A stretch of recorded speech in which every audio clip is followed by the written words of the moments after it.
பிரச்சனைய பேசுவாருன்னா இப்படி டான்ஸ் ஆடிட்டு இருக்காரு. சினிமால மட்டும் ஒன் லாஸ்ட் டான்ஸ் இல்ல, பொலிட்டிக்கல்லயும் ஒன் லாஸ்ட் டான்ஸ். அதுதானே இப்ப சோசியல் மீடியால போட்டு ட்ரெண்ட் பண்ணிட்டு இருக்காங்க. விஜய்க்கு ஒவ்வொரு பாட்டு போட்டு வைரல் ஆக்கிட்டு இருக்காங்க.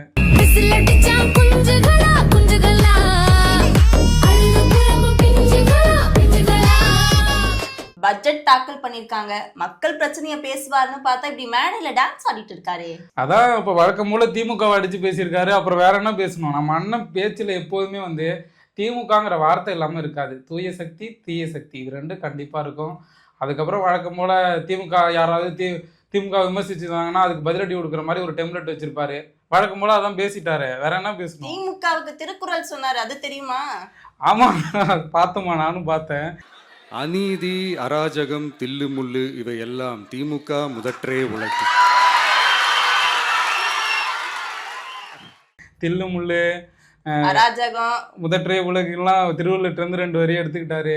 நல்லா அவருதான் எழுதியிருப்பாருன்னு நினைக்கிறேன். அது திருக்குறளை போட்டு இதை எழுதியவர் உங்கள் விஜய் அப்படின்னு போட போறாங்க.